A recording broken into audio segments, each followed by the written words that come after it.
This is a guide to help you with worksheet 4 since we're not meeting in purpose. As you know, most of the problems on the worksheet we either do in class or I give you something very, very similar. So this video takes the place since we can't meet face to face. So question 1. Images below are DNA sequence. They're in reading frame. So in previous week worksheets, you had to figure out the reading frame because I just had randomly chopped it out. And we'd use this principle that in important conserved genes, that most of the mutations are going to accumulate at the third position because those are neutral. Now, in this example, we don't know whether this is an important conserved gene or if it's a gene that's just evolving neutrally, meaning it's probably not really important at all, or if perhaps it's a gene that has been responsible for a divergence of these two species. So we're looking at a fish and a wallaby. A wallaby is like a small kangaroo, but it really could be any two species where we have homologous genes. So we've got our reading frame. The red lines conveniently help you keep track so you don't get lost. And we know each codon starting with a methionine. So it's very likely this is a start codon, although methionine can appear in other places in genes other than just at the start. Okay? So what you are going to do is determine whether each of the mutations in this sequence are a synonymous mutation or a non-synonymous mutation, and we're going to count them up. So I'm going to add a little bit of texture at the top, and we'll just roughly put them over each of, and this can be a little tricky in Word. Sometimes Word is not optimal for this, but we'll do the best we can. So I'm going to put a little indication over each one, whether it's synonymous or non-synonymous. So here at the first codon, ATG in the fish, also ATG in the wallaby. So there are no mutations, so we don't count anything for that codon. So for the next one here, oops, let's go back. There we go. For the next one, CGG in the fish and CGC in the wallaby. Now, if you're playing the odds, you could even, without looking at the translation chart down here or the amino acid sequence, you could probably guess it's going to be synonymous, but we're going to double check and make sure. And there are actually two ways. I provided both for you. It doesn't matter which one you do. You could look at the corresponding amino acid. We're in the second codon, so we look at the second amino acid. And if it's identical, this is an R, which is short for arginine, then that means it has to be a synonymous mutation. So we're going to mark that one as a synonymous mutation. Okay? If we had a change in the amino acid, then we'd have to mark it as a non-synonymous one. Okay? So we're going to go to the codon number 3 and notice there is a mutation. Again, it's at the third position, so playing the odds, you would say, oh, it's probably synonymous. But when we check, oh look, sure enough, there has been a change. And so most of the time, mutations at the third position in the reading frame are synonymous, but not all the time. So we're going to mark this one as non-synonymous because that mutation changed the amino acid.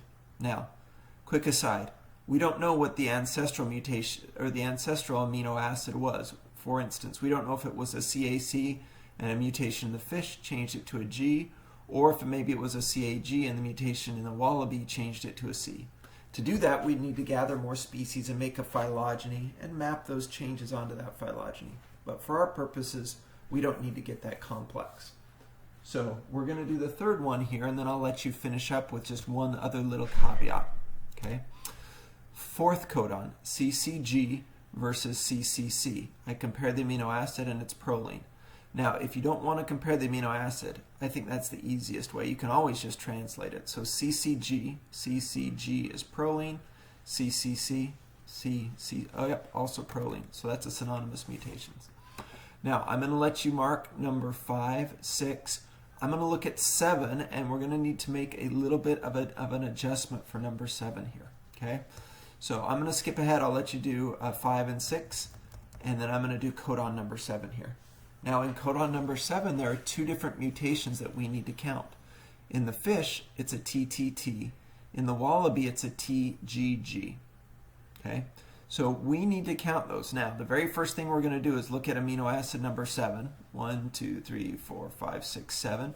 And we notice that one is a F, which is abbreviation for phenylalanine, and one is a W, which is an abbreviation for tryptophan. So we know that at least one of these mutations had to be a non-synonymous mutation. So let's mark that second one. Again, we're playing the odds. The second one is non-synonymous. And then this third one, we don't know for sure whether that originally was a synonymous mutation or a non-synonymous mutation. Now, it's going to depend on what the ancestral sequence was. So if the ancestral sequence was a TGG, that would be a tryptophan, and any mutation at all would be a non-synonymous mutation. However, if that mutation occurred first and changed it to a TTT, which in the RNA version is UUU, it's phenylalanine, and then we changed it, it would be a UGU, right? So UGU, which is cysteine, and then changed it to a phenylalanine, it's very likely that would also be a non-synonymous mutation. So on this one, for this second category, I will accept either. And in fact, to do this, you need to do a more complex analysis that might involve sampling more species, looking at what the amino acids are, and looking at the possible changes that could have led to these two different divergent types. So for number 7 here, I'll take either or. Now, I'm going to say non-synonymous because if this is tryptophan, that has no degeneracy. There are not multiple codons that can code for tryptophan, so it's very likely that both of those were non-synonymous. Okay. Now, for 8, do the same as you've done for these others. 9, we don't have a mutation, so you're not going to count, and then so on, and you only have a single mutation for each of these. So just look at the ones where there's a mutation, and then mark it as either synonymous or non-synonymous. So complete that and finish out marking every mutation there. So at the end, you're going to count up all of your non-synonymous mutations, all of the ones we've marked with an N, and all of your synonymous mutations. Okay? Now, we're going to do it with the numbers that I've got here so far. This is not right, so make sure you finish them all, but you'll see how to do it with your numbers. So for the short portion that I've done, I have 3 non-synonymous mutations and 2 synonymous mutations. So I'm going to put 3 non-synonymous mutations. We'll make that red just so it sticks out a little bit. And then I've got 2 synonymous mutations. And we're going to test to see what type of selection has been acting on this gene using our little bit of data here. Okay, so we do a ratio, our DNDS ratio. Now, in real life, and the one we learned in class, it was a Ka to Ks ratio. In real life, we would need to do some sophisticated adjustments so that we can directly compare the non-synonymous to the synonymous mutations. And we're not going to get into the details of that. We'll just assume that those adjustments are not going to make a significant differences for our purposes. But the why here, why do we need to adjust? It's so that we can fairly compare the values. Let me just give you a quick example on why we make adjustments. Imagine that I took a survey of the class and I wanted to determine whether more men or more females had long hair. And so I count up all the females with long hair. Maybe I measure, say, more than 6 inches long. Every female with hair with over 6 inches long gets counted once, and every male gets counted once. And so at the end I say, oh, I've got 20 females with hair over 6 inches long, and I've got 5 males with hair over 6 inches long. And so I say, oh, look, it's 4 times more likely for females to have long hair than males. But what's wrong with that? I was assuming that my original sample, my original population, was evenly divided between males and females. So I would need to adjust. So if the class is 75% females, then I would need to adjust those numbers, and so I could compare them fairly. So we need to do something similar. We need to make some sort of an assessment about how many possible synonymous mutations there are, how many possible non-synonymous mutations there are, and then adjust them so that we can compare these directly. Okay, so that's the long, complicated answer, but as long as you understand we just need to do that so we can compare them fairly, you're good to go. Okay, so calculate the DNDS ratio using my numbers up here and assume it's the same, because we're not going to get into the complexity of how we make that adjustment. So I would have 3 over 2. Now all I've done is say I've got 3 non-synonymous mutations, two synonymous mutations, and I make a ratio of them. So 3/2 or 1.5. So that is my Ka to Ks ratio. So now the follow-up is, what type of natural selection are these genes under, or are they evolving neutrally?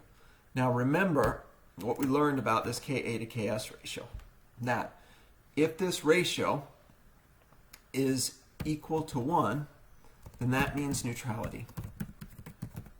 All right, you don't need to write this down for your answer. I'm just writing it here for reference sake. If that number is greater than 1, sorry, let's go back. It did a little auto change there. Greater than 1,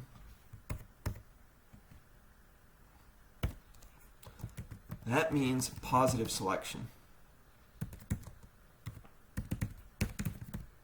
Now, positive selection means a gene that is important in speciation. It differentiates these two from one another, so it's diverged in function since they had a common ancestor. And this actually is the case, so I'm going to highlight just that one. Because this is 1.5, it's greater than 1, so we have evidence for positive selection here. Now, if it had been less than 1, that means purifying selection. And this is most commonly what we see in protein coding genes. Because they are under strong selection to do something important, oftentimes they're conserved. So if I looked at hemoglobin in a human and hemoglobin in a mouse, I would most likely see some strong sign of purifying selection, because that's an important gene. It's been selected to continue to do the same thing, and it doesn't allow for many non-synonymous mutations. Okay? Now, don't just copy down these answers, because I've only done a portion of the counting mutations here. So complete it, count every mutation there, and then redo those ratios, and then use this as a rule of thumb to give you the answer. Okay? So, and based on this, what is the comparative function of these two genes? Well, if it's positive selection, then they're going to have different functions. They're going to have evolved to take on new function in one or both of those species. If it had been purifying selection, then I would say the comparative function is conserved. They're probably going to be doing the exact same things in both those species. And if it was neutral, if it was equal to 1, the answer would probably be, the function is probably fairly similar, although it might have diverged some because there's really not a strong selection one way or the other. Okay? So number 2 is pretty straightforward. We'll just do it quickly because we talked about it in some detail in our discussion on parapatric and parapatric and autopatric speciation. So we've got a ring species here. There's a central barrier that prevents distribution across it. However, distribution can happen on the margins. So 3 can move back and forth between 2 and 1, but we've been able to distinguish 5 different subpopulations. Okay? And we've been able to identify them based on, and you could do this based on phenotype for some of these ring species. For some of them, we might actually need to do some genetic testing to see if 2 is different than 3 and vice versa. But we've been able to identify these 5. Now, what can we predict about dispersal of individuals if, and this is given what we know about this population structure, if 1 is distinguishable and different than number 2, what does that say about migration back and forth between those populations? And the short answer is migration is uncommon between populations. And we know that because if migration was very common, if they were moving back all the time, population 1 would be indistinguishable from population number 2. We wouldn't be able to say, oh, look, this is different, and here's how it's different. So there must be a fairly uncommon migration between populations. Okay? So again, I'll make that red just so it sticks out. Nice short answer for that one. B, can you think of a natural situation? I'll let you Google that. We talked about a couple in the discussion, but there are many things that look at this. So just look up ring species and pick one of those examples. And then finally, a what if.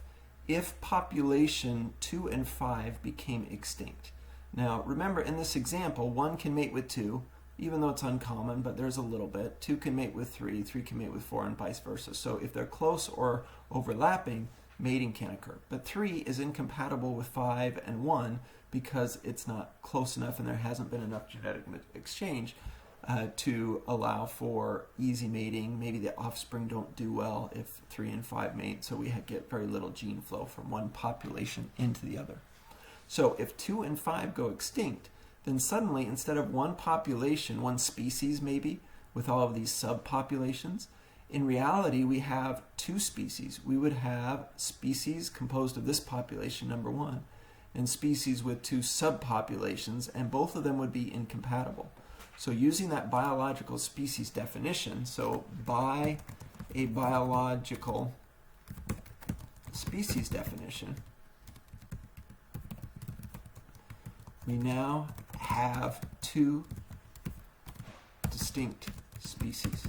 And this is a bit of an idealized example, but this happens in natural populations where we have some population structure, maybe a little bit of breeding, and we can see differences, and then further barriers, or maybe even a dramatic, immediate, like an extinction of a hybrid zone, will then completely separate those species, and they're no longer able to exchange genes at any level.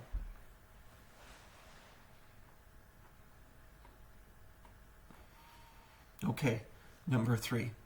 Imagine you find a new species of crab at the deepest part of the ocean floor. If you have only 10 specimens that you collected over 10 years and they're preserved in alcohol, and every single one is female, so you can't find any males. Now, this can happen for a couple of reasons. 1, we might have a biased sample. 2, maybe males are in a different ecosystem or just were not collected by the method that you are using. Or option number 3, perhaps it's an asexual species and every individual in the population is female.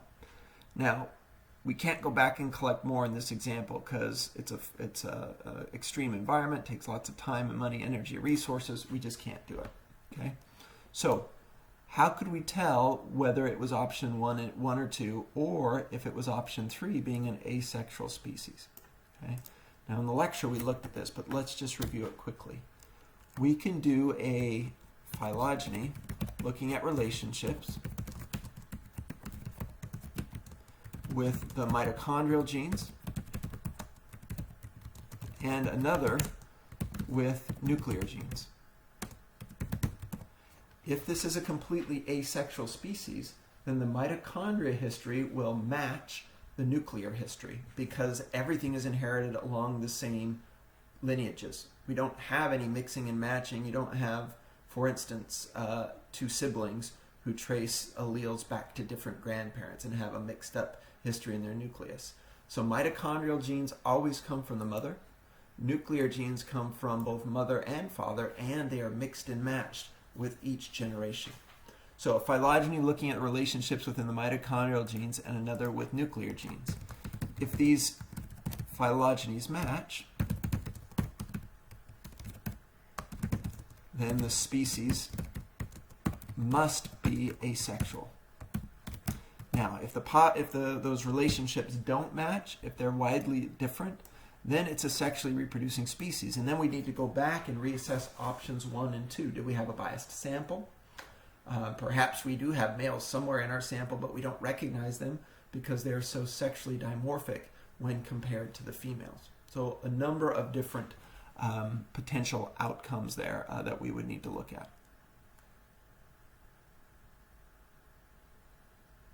All right. Number 4.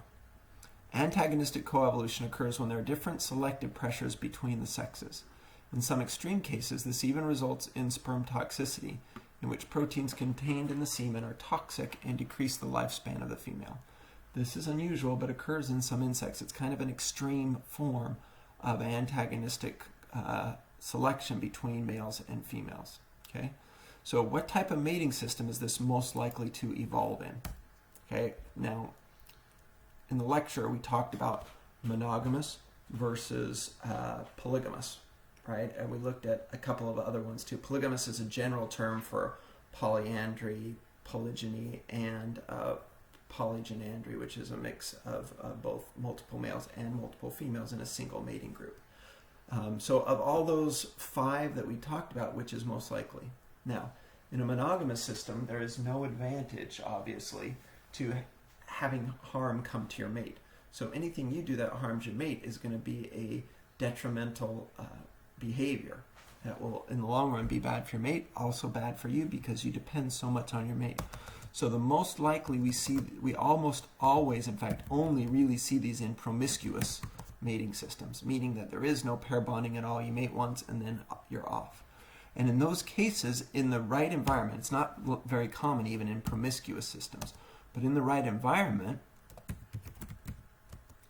if you harm your mate, it may be good for you.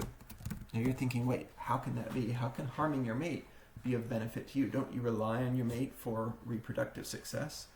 And that's true, but in promiscuous systems, if your mate is going to mate again and again and again, then your offspring are going to be competing with their half-siblings that don't carry any of your genetic material. So in those hyper-competitive environments, it's often beneficial for individuals to evolve, right? Random mutations, and then it's natural selection working on those. But it can be beneficial to evolve toxicity. That means that when you mate, your sperm are able to fertilize the egg. The female lays the eggs, but then she starts to see the effects of that sperm toxicity, and she actually does worse. And so there's less competition for your offspring because you have poisoned your mate. Now, obviously, that's a very extreme example, and it can only go so far before the individuals begin harming their own fitness by doing that. Now, this is not something they choose to do. They don't think, oh, I'm going to kill my mate and then everything will be beneficial for my offspring. It's just something that arose naturally and has been acted on by natural selection. Now, given enough time, what type of response would you expect to see among females in sperm toxicity? Well, if there is any diversity in response to this poison, we'll say toxin, that's a little more technical. If there's any diversity in response to this toxin, then natural selection will benefit females with resistance. All right, so if some females are a little bit more susceptible to this than others, they're not going to do well. So they are seeing a detriment from this. And sometimes in these extreme environments, something that's good for the male may be bad for the female, or vice versa. And so we get this very dynamic, kind of complicated way that these things evolve. All right, that wraps up worksheet number 4. Make sure you take a look at the due date, get that in before it's due. I will also be posting a guideline, a help for worksheet number